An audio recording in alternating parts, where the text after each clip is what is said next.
So it's a little bit of a different project I'm going to be presenting you. It's maybe half research, half community engagement. The idea that Mona and I had, along with our teams, was to conceive of the work that is done by people who do integration. So integration work, integration workers who do integration work, and we thought this might be a lived experience. So we wanted to do an exploration. What does it mean to live the work of integration? And I'll present a little bit about the thematic and methodological approach that we used and give you some tentative findings. And we'll end with a discussion for you to respond. And we're also going to ask you for the last 10 minutes of the meeting today to write a letter to your funder. And maybe this presentation will help you get some ideas for that. So what did we actually do? Well, we have this conception that integration can be seen as a lived experience, and that it actually forms a professional practice. Now, the idea of practice, we can go pretty deep with that in terms of Alistair McIntyre's definition, which is a certain type of human activity which produces certain types of goods that are realized according to certain standards of excellence or virtues. And we don't really have to get deeply into that, but just the idea that it's one thing to sort of have a practice, something that's done again and again. It's something else to really develop this into something that matches this definition, where it's somehow helping to sustain and extend the cultural work of a community. It's also an implicit theme in the scholarly literature, namely that integration is a lived professional practice. For instance, Andy Ballmer has done work on the multiple roles that people who are doing what he calls post-LC work have to adopt in order to get their work done, either voluntarily or sometimes these roles are thrust upon them. And then Ulrike Felt has written in several papers about she doesn't use the word agency, but the maneuvering room that scientists and engineers and the social scientists who engage them have or don't have, who are working within epistemic living spaces, largely around the approach of responsible research and innovation, RRI. And Anna Visu has also written about her experiences as an embedded social scientist or an integrated social scientist. And she's quite critical of her experience, and she talks about the care work that she was expected to do. And in other writings, she talks about the tension between care work as something that we want to do and care work that we end up doing. And it's, there's tensions within these, what's being cared about. So all of these and other publications sort of get at the idea that there is an experience, a lived experience, and that we can maybe seek to open up some of the general features here. So what we did was we brought 3 diverse groups that all practice integration in one way or another together. And we brought them together physically and digitally. The 3 groups are the STIR community. This is a worldwide group of people who have been trained in the STIR approach and practice it. The Easter cluster, and then a group in Bonn that called themselves the RRI group, the Responsible Research and Innovation Group. But it's really, there's a tradition there of stakeholder engagement in science labs in the Bonn group. So 3 different versions of integration practice, but we wanted to see what the similarities were. And I do want to note that most participants that took part in these in the workshop and in the exercises were truly invested in integration. I know that some people are forced to take on an integrative role because this is where the funding is, or this is what the director of the PhD program wants them to do. But I think we were fortunate enough to have people who self-selected to do this integration work themselves because they actually cared about it. And so bear that in mind when you're considering our responses. So here you can see our team at the lower left. Again, it was a 4-step approach where we started off with initial exercises. Celine, Jacqueline, Marika, Lyric, Michaela, Mona, and myself conceptualizing the idea and trying it out. And one of the things we did was we had a little exercise. So this is the very first red dot up there, just in-team exercises. Oh, I'm getting ahead of myself. Well, I'll talk about the in-team exercises in a minute. Let me just reframe what we're presenting here. As I said before, it's both a community building exercise and an intuitively coded semi-structured qualitative self-study. So, these aren't exactly, even though we were systematic in trying to derive our findings, there was a lot of interpretive license that we took, and we had a lot of interactions that were semi-structured. So really, this is the first step of something that might turn into a more stable understanding of what the various components of the lived experience of integration might be. But as I was saying, we did an initial exercise in which we asked ourselves, what does it mean to live the work of integration? And again, integration might be coming from an LC perspective, it might be coming from a legal scholar's perspective, a policy sciences perspective, right? There's a bunch of different tools, methods, identities that might be in play. But Mona came up with a few things, and I really liked one of the first things she said was, it means to understand hardly anything at the kickoff. Right? And this sort of resonated with everyone, right? If you've done integration work, you probably know what that's like. You're in a room with a bunch of people who are using language you don't know about, and they're talking about things that you don't fully understand, and you're supposed to do something. And I also came up with something which was to stay engaged even when one's work is misunderstood or one's credibility is questioned. Right? So this goes way back when I was a doctoral student developing the STIR method, and people just asked me. They thought I was an engineer, then they found out that I wasn't an engineer, and they said, "Well, then what are you doing here?" Right in this engineering lab. But that was our first set of exercises. Then we had in January an international twin workshop. So in Bonn and in Phoenix, we had 2 physical locations, and then we also had people coming in digitally, and each of the 2 workshops was conducted simultaneously, sort of as a standalone workshop. Actually, weren't fully simultaneous because the one in Bonn began a lot sooner. But then we did link up for 2 hours, as you can see from the diagram in the lower right, and this is where all 3 communities engaged in a series of structured exercises and conversations and explorations, and then each community went better to itself. And then we come to the 3rd red ball, which is today, presenting the results, and then what we want to do this summer is have an international funding organization workshop. So we'll bring maybe 5 to 10 funding organizations together who are already invested in integration. They're funding it, they're supporting it, they think they're interested in it. We want them to learn from one another. We want them to learn from us, and we want to learn from them. And that's part of the reason we're asking you to write letters, is because this might be input that you can use when we meet with the funders. So what did we find? One of the themes was motivations. We wanted to know why people do integration work, what drew them to this.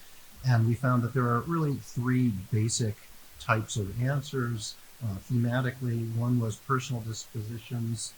A lot of people said something to the effect of, I've always been integrated. I've always been an integrator. People would refer to one person grew up in the U.S. in the South when racial desegregation was just starting. Other people just referred to their undergraduate work and how they were crossing disciplinary boundaries. But a lot of people did have sort of personal dispositions. Almost everyone mentioned some form of grand challenge or societal problem, whether it was sustainability or social justice or some form of collective action problem. And I think the theme that most people mentioned was the idea of governing technology and society. Becoming interested in the complexity and the uncertainty and the moral ambivalence of governing technology and society drew at least a handful of us into this world of integration. And then finally, many people mentioned that they had methodological reasons to get involved in integration because they wanted tools or techniques to be able to study otherwise elusive phenomena, goals, and topics. And I pointed out 4 sub-conditions that people were interested in. If people come to integration, they sort of are looking for tools and techniques for integration, at least from our small group, it seemed to be indicative of the fact that they were working with a context that was, 1, involved complex governance dynamics, 2, involved perceived failures of integration, 3, involved skeptical collaborators or skeptical would-be collaborators, and fourthly, was a somewhat problematic in terms of the political economy of that. So in a way, you could say that the people in our community who do integration research seem to be doing what has been called undone science that should be done, but it's not funded, there's not a lot of infrastructure for it, there's not a lot of cultural support, and it's just not happening.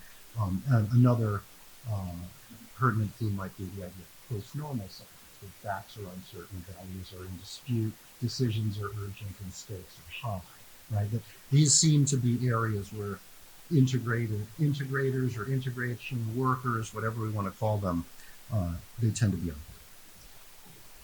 What sort of concepts came up, and these weren't just what concepts the people in these communities use themselves, but what kinds of concepts they encounter.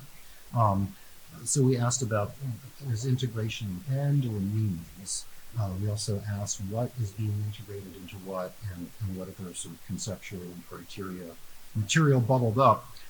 So we found both ends and means, and that it's pretty typical for integration to be seen as a means to improve something else, like research, teamwork, innovation, implementation.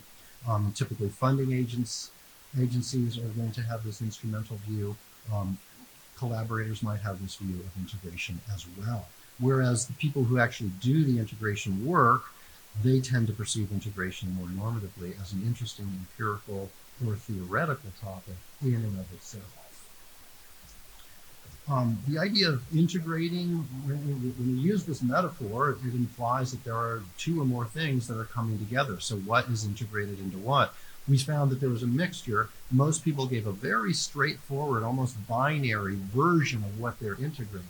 Admittedly, this was probably because of the way that we structured the exercise. Okay, but you had people saying, "Oh, I integrate ethics into science, or society into technology, or values into decisions."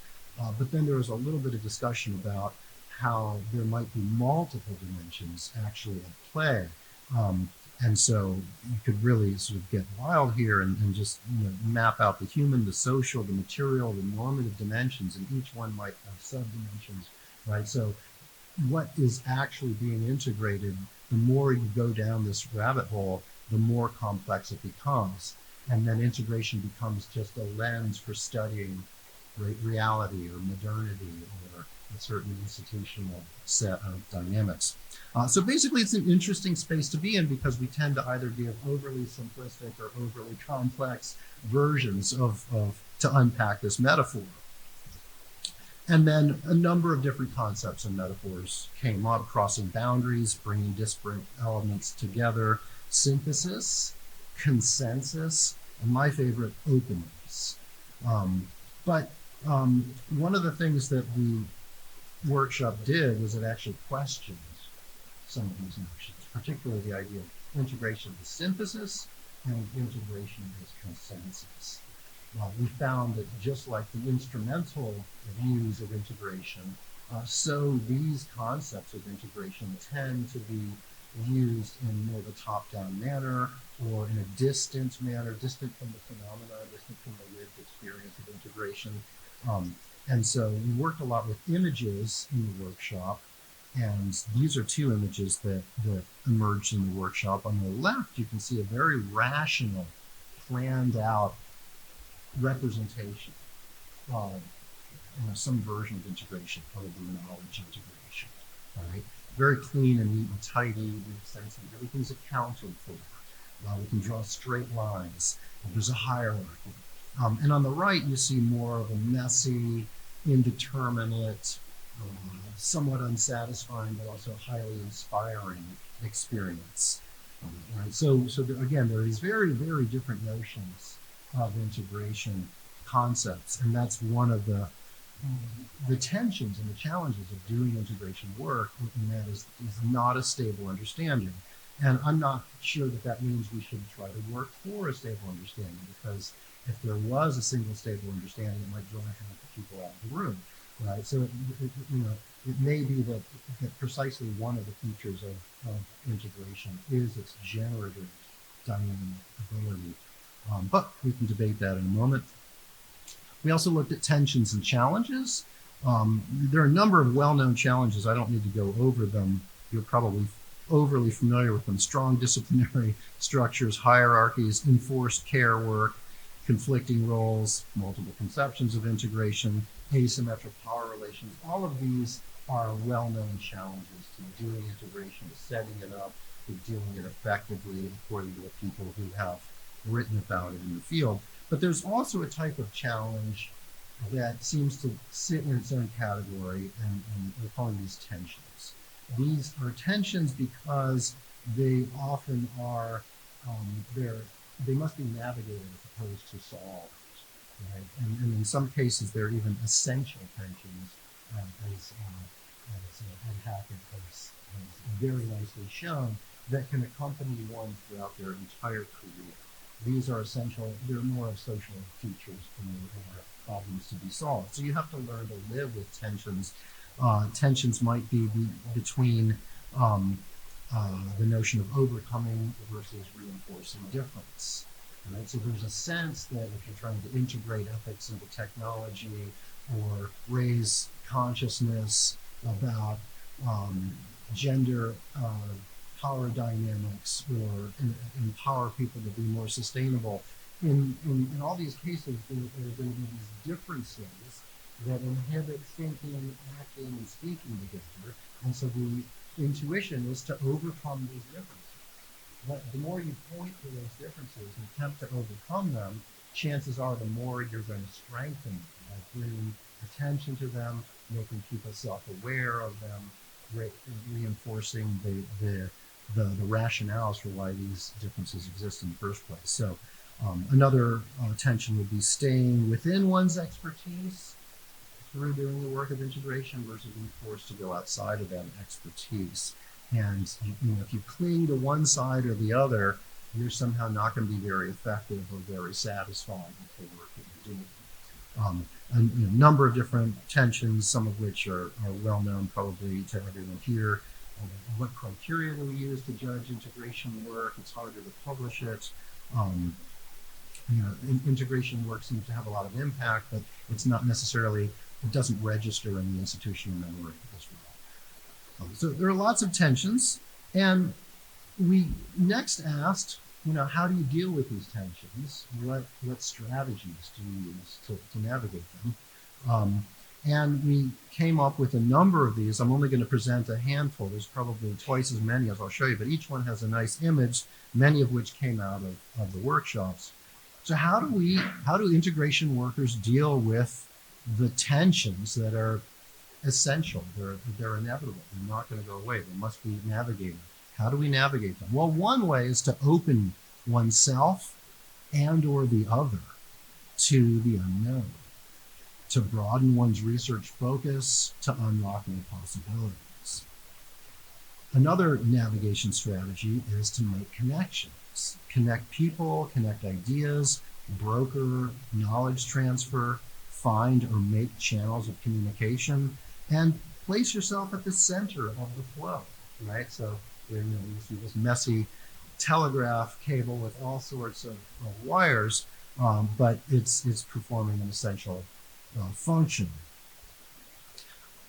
Yet another idea we've seen already mentioned is the idea of a boundary object. Sabine Mawson referred to boundary objects, so one can build something together, and in building something together with your collaborators, you can develop a sense of shared orientation. You can build something together conceptually, symbolically, physically, a number of different ways to build.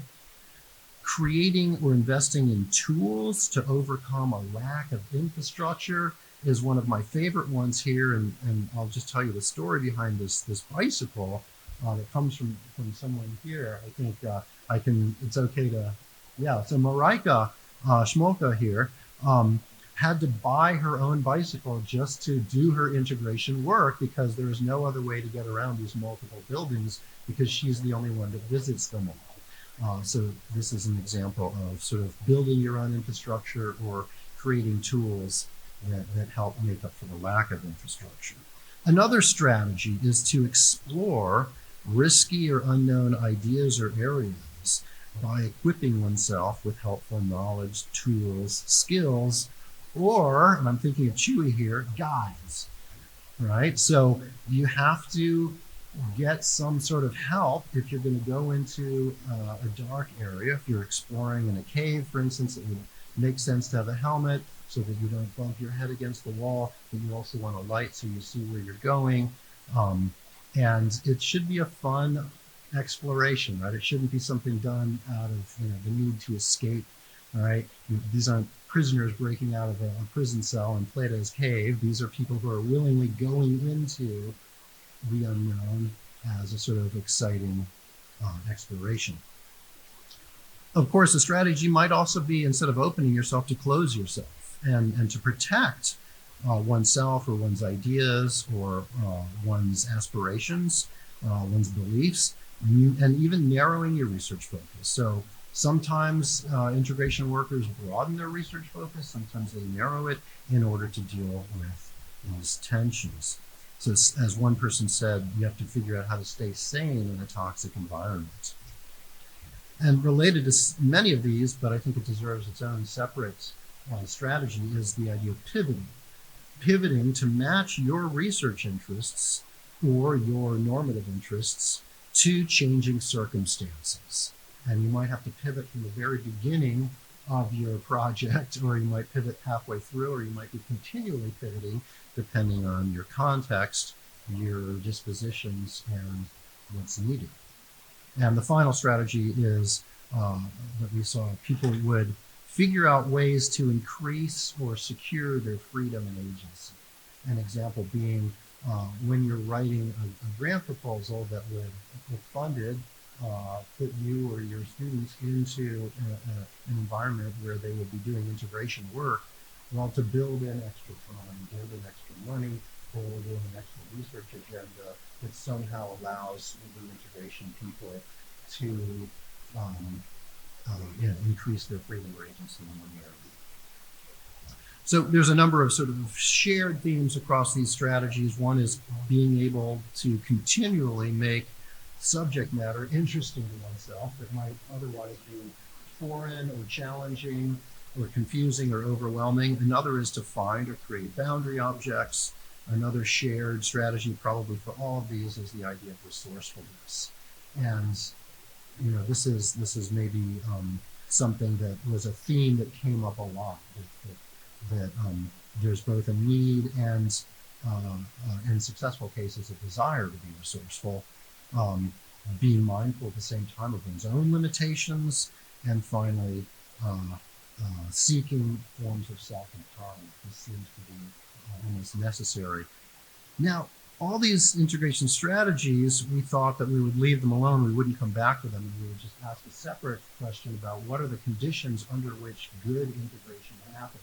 But then we realized in analyzing them that we were really asking what are the conditions that enable integrators to practice discrimination. That's really one of the biggest findings from this exercise, is that if we want to build a healthier, more robust community of integrators, we have to figure out how to improve the conditions that allow them to employ the strategies they're already employing. And so here we have identified a number of conditions that enable employment of the integration strategies. And I'll just quickly go through these. Sources of inspiration, motivation, or moral or financial support. this, what gets you up in the morning, what keeps you going, what allows you to deal with a difficult situation because of what you're expecting to get out of it or to see happen or to learn from it. And a story could be, an inspiration could be a story. It could be a shared imaginary. Freedom to choose or change when focused, right? This is a key condition. If you don't have this, then you're going to have a much harder time, or at least more of a narrow time in terms of the results.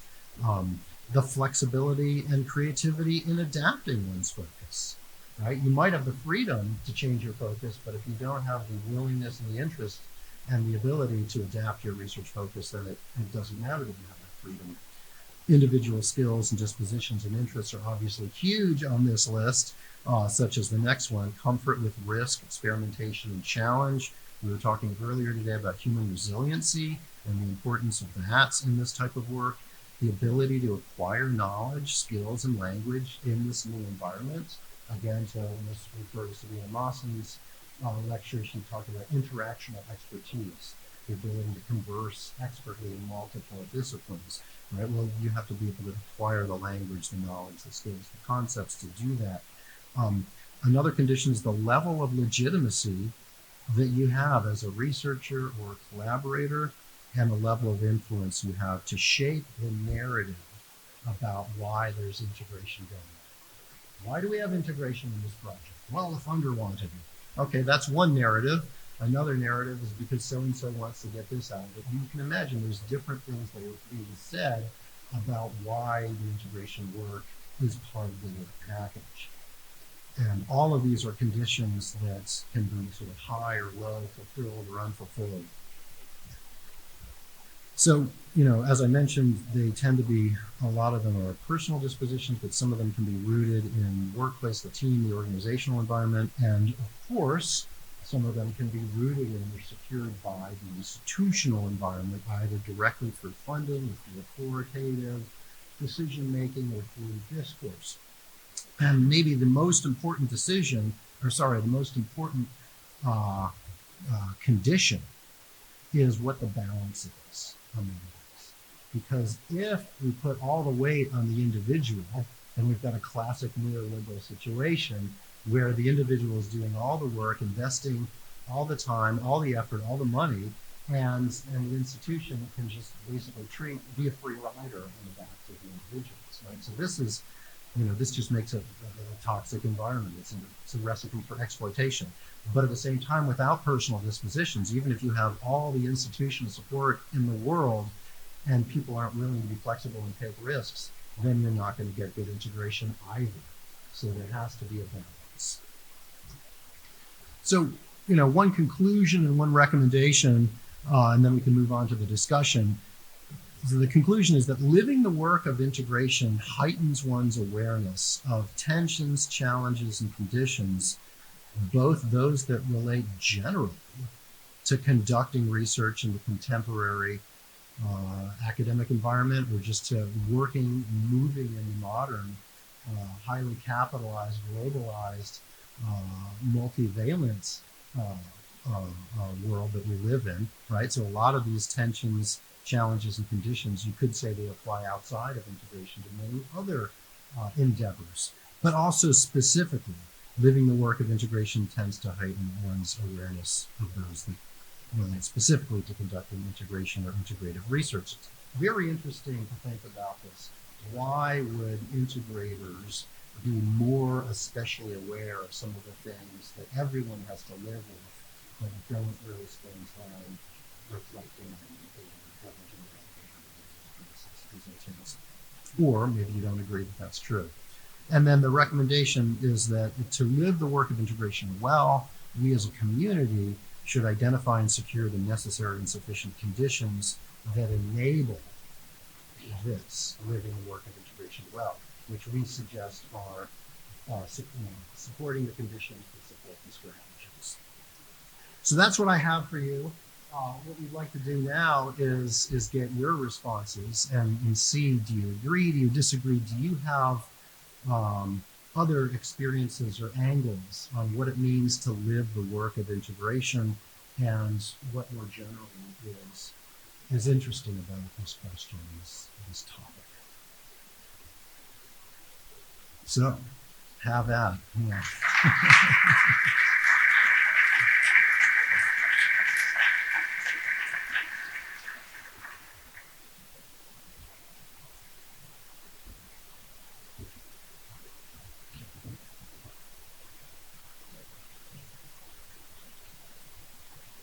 I can do a little song and dance if we want.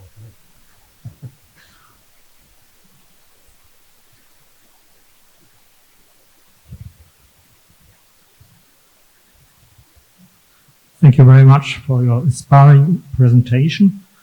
I have a question, or would ask you to point out the meaning of communication within integrated processes or projects. Meaning of communication. Yes. Well, I think it's probably multivalent. It really depends from what the standpoint is from which the question is asked. I guess communication could be seen as a boundary object. That its main meaning is that it's to put it maybe provocatively, that communication is a necessary evil. If you need collective action, well, then you're going to need people to communicate with one another, and they're going to need a language and a shared set of terms. But once they have the communication moving, it's really just an instrumental feature that allows for coordination and getting things done. But an entirely opposite meaning that we could assign to communication is that it's the stuff of life. It's one of the most intimate versions of the way humans in a polity interact with one another. It's, to quote Hannah Arendt's definition of politics, it's how we live and how we speak and live together, right? Politics is speaking and living together, and it's how we do this, right? So communication is actually not just the channel through which knowledge and information flows. It's the act of encountering the other and modifying the self so that there is a relation. So communication is really just a way of making visible and strengthening relations. So those are two wildly opposite meanings of communication and integration. But I'm sure we can come up with others. Did you have something else in mind, or we can? Yeah, I'd like to thank you for the term of the integration worker. That is something that I feel I'm doing actually, and it's quite close to the social worker. And how do I live the work of integration? There are 2 points that after some years of that work I think are very important. The one is that you need to invest a lot of time and work, but you never know what the fruits are going to be, because I don't work project-wise. Like, this is the project you do. I do it in a research hub. And I invest a lot of time and never know if I spark ideas or new projects, or sometimes it takes 2 or 3 years, and then some professor comes up with something that has been, brewing in his mind for a long time. And that is something that is not funded, but very important. And the other thing is that it really, and I don't have a solution methodologically for that, you really just need time together. You need to drink a beer, you need to, we go and be in a hotel together for a few days. And that is something that is not measurable, but I think you do need it. But that makes a fixed group, of course. Like, I have no solution how to do that if you're in a one-year project, for example.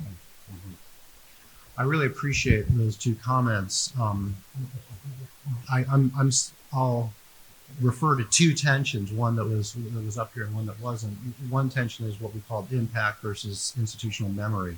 And I think you gave a great example of that. You can work for months with a group to help them ideate, and eventually they ideate, and then there's no trace of where that came from. It's sort of invisible care work that has faded into the background. And this is interesting because we can draw parallels to other types of care work, but we can also note that the sort of highly specialized and patient cultivation of something that occurs, and then there's no way to trace it back. And that brings up the need, I think, a lot of people want to just do integration work and have the impacts be recognized.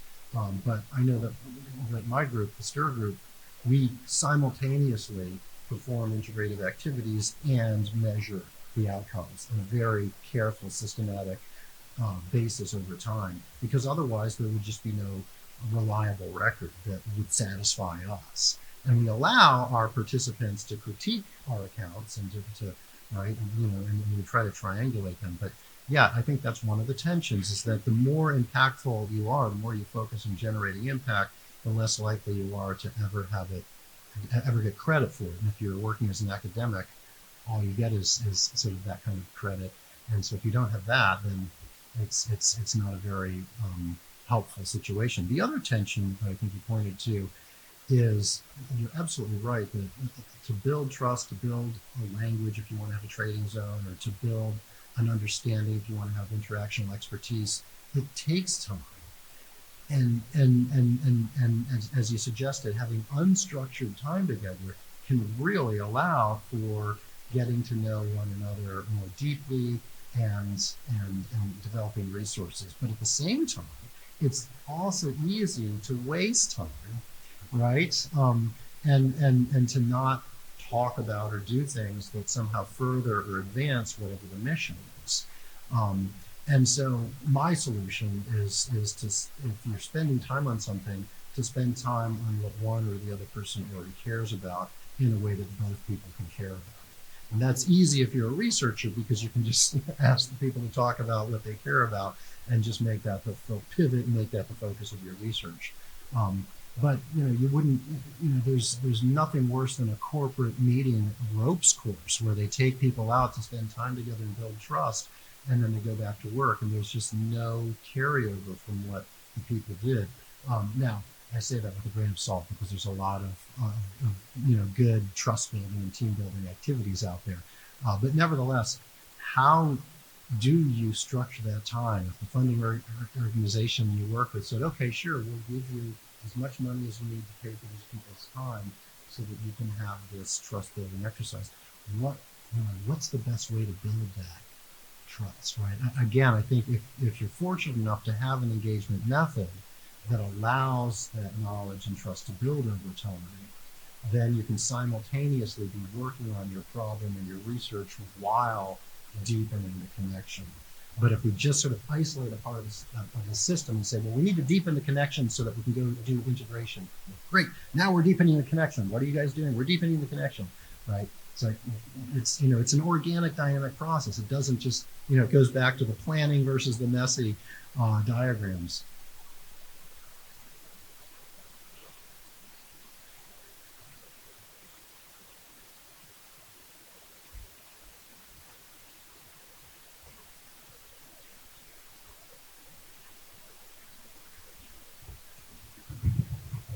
Yeah, thank you.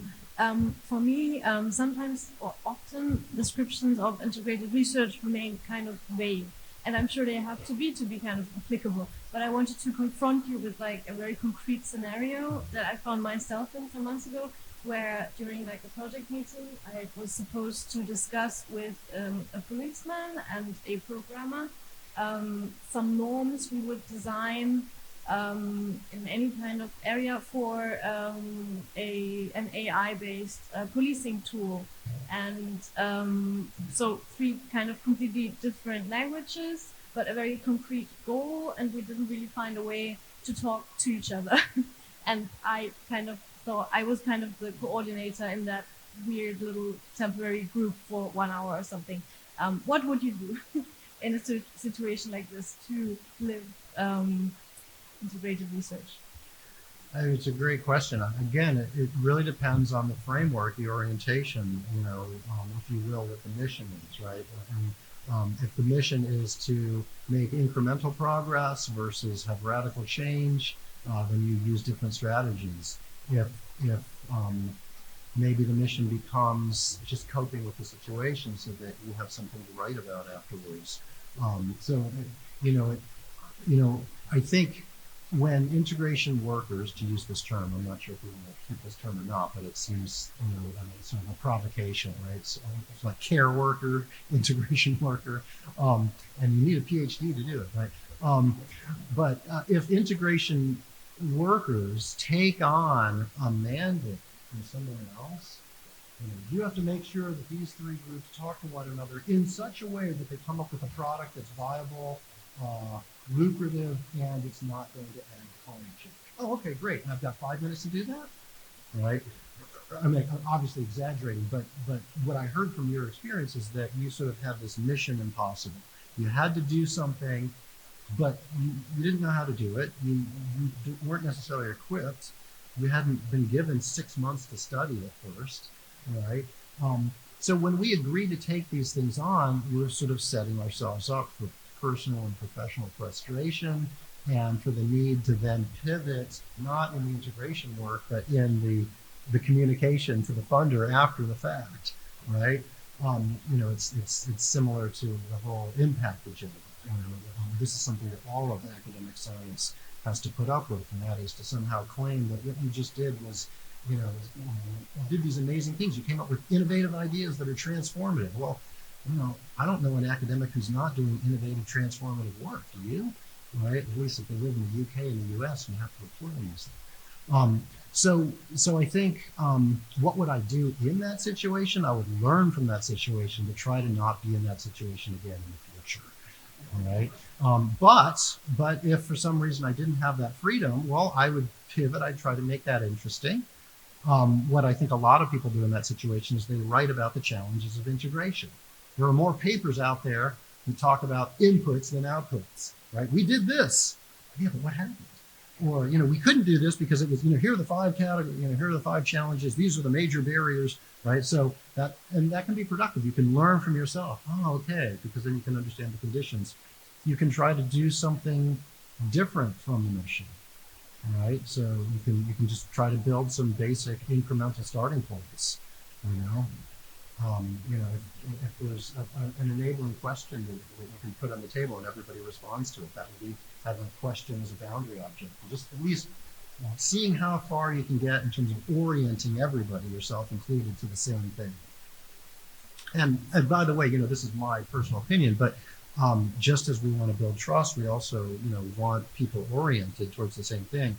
And one of my pet peeves is whenever I see somebody who has a step-by-step approach to how to integrate ethics into technology or how to make an interdisciplinary team work, right? Usually step 1 or step 2 is, everybody proclaims the same goals. Everyone agrees to have the same norm, or you develop the same goals.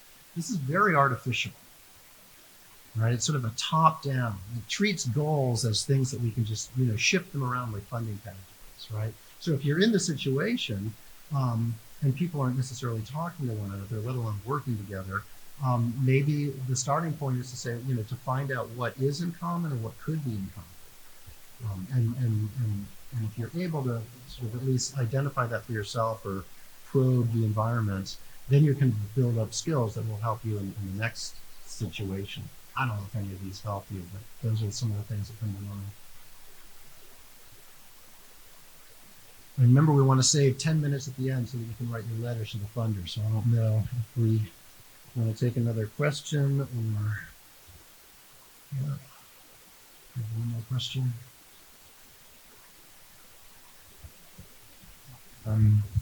Thank you for your talk. And I have a question.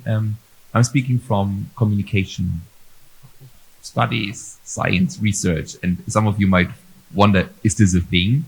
So I wonder, what is the relationship in between integration work, and the disciplines? Since 2 points. The first thing is, for instance, with communication, but some might feel likewise, we are constantly into navel gazing. The last thing we need is integration, without being a real subject in its own right? Without having like law, where you can have something to integrate.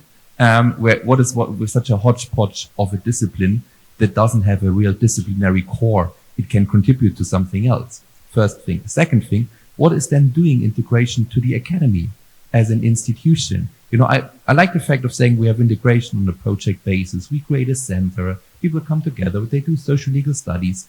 So what are the ingredients to be integrative, right? Is astrophysics integration or biochemistry, or are they too close together to count for being integrated? You know, do we always need something that is so distant, you know, that you need a bike, you know, to cross the campus? And what is happening with it, you know, when we craft integration into the institution of the university. And I mean, for instance, coming up with all kind of fancy MA programs that like to connect computer science and literary and things like that. So is this something we are heading for? And what are the constituents of integration? Great questions. And at this point, it's surprising it didn't come up earlier, but I managed to get through the whole talk without it. And that is, you know, even though, you know, I raised the question of what's being integrated into what, if I'm going to speak about integration, I surely must have something in mind, right? And, you know, for some of you, I'm sure knowledge integration, right? The example of astrophysics or, you know, new disciplines, that would be an example of knowledge integration or disciplinary integration, fusing two disciplines into one to have a new discipline. Presumably there was or is some integration. But the notion of integration I personally use is socio-technical, and that's in a way symbolic for normative and instrumental integration, integrating normative considerations into the sort of instrumental routines of experts. So if we ask about that, what is the relationship of that to disciplines? Your first question. Well, I think, 4 years ago in Leipzig, we agreed that that was pre-disciplinary. It's pre-disciplinary. Now, we could also say, well, it's pre- and post-disciplinary. Why is that? Because on some level, for experts, technical experts, to take into account the kinds of things that social scientists, philosophers, and ethicists claim to study and sometimes have expertise in, for chemists to take into account the kinds of things that sociologists pay attention to, requires the chemist to go beyond her chemistry, right? And this, of course, is what happens anyway if you're doing graduate research, or if you're a professor doing research, or if you're in the real world and you're doing professional science-based work. You're problem solving, as we know from the work of Donald Shern and many others, that there's this reflection in practice that has to go on. And one way to think about that is that of necessity, experts go beyond their expertise and then come back into it. So that's why I say it's post-disciplinary. So yeah, I mean, the relationship between integration and disciplines, you know, if we can at least stabilize the concept of integration, then we can begin to answer it. And that's how I'd answer it in that case. In terms of the academy, what's happening to the academy? Right? I mean, I'm not sure if you meant it this way, but I heard you sort of saying, you know, gosh, you know, do we really want to integrate away the university that we have, right? If we fuse everything, then there's not going to be any disciplinary base, and what do we do here anyway? And it's that's a concern I share, but at the same time, I think we've already lost the academy. We've already lost the disciplines, right? We live in a world in which the knowledges are highly funded, highly capitalized to produce changes in the world that are disrupting social and moral conditions as well as ecological ones and political ones. And we're going to pretend that the university can just still keep teaching, you know, physics and chemistry and math and music, right? You know, so I don't know what will happen, or even what should happen, but I know that if I were in charge of the university, I'd want to have two things. One is I'd want to have these sort of simple classical disciplines, just like basic science. And I want to preserve some of them so that students can learn to reason within a closed system about complex problems, and they can become interactional experts within those disciplinary systems of thought and knowledge generation. But then you would also want a layer of sort of problem solving that's taking place in a post-normal scientific environment where decisions are urgent and facts are uncertain because the chemist will tell you something different from the natural physicist, and values are in dispute, right? And to give students the chance to see how knowledge, that you can't just drop knowledge into a vat of politics, just like dropping a drop of water into a vat of acid, right? You're going to have an explosion, right? And so if we just think that knowledge is something that we just apply to social problems, and somehow that then solves the social problems, and along the way we get people to communicate instrumentally so they agree, right? This model of social change and ecological change that seems to be predominant for the last 30, 40, 50 years, I think is just bankrupt. It's just intellectually bankrupt because it doesn't match reality, right? And yet it comes from a disciplinary way of thinking. So, and the universities are responsible for this, right? So somehow the universities need to evolve so that they skillfully return to the disciplinary roots and the real virtues of what it means to reason like a natural philosopher on one hand, and on the other hand, then pivot and say, okay, now you're working in a very different environment. These are the two environments, knowledge and politics. Well, how about some letter writing? Do we have sheets of paper we can pass out to people? Okay. And the idea here is, you know, you can write something short or long, but think about what the conditions are that you want your funder to either know about, to reinforce, to put money into, right? You know, how can we develop some actual infrastructure, starting with our own concepts and problem diagnoses? And you can think about your own navigation strategies and what conditions make those possible and how those conditions can be secured, or you can come at it entirely different. You know, what do funders need to know? And we're going to put your letters here. They can be anonymous. You can put your name on them. Either way, it doesn't matter. And we will read them, and we will attempt to synthesize them and find common themes and convey these to the funders when we meet with them. You can do it in German, absolutely.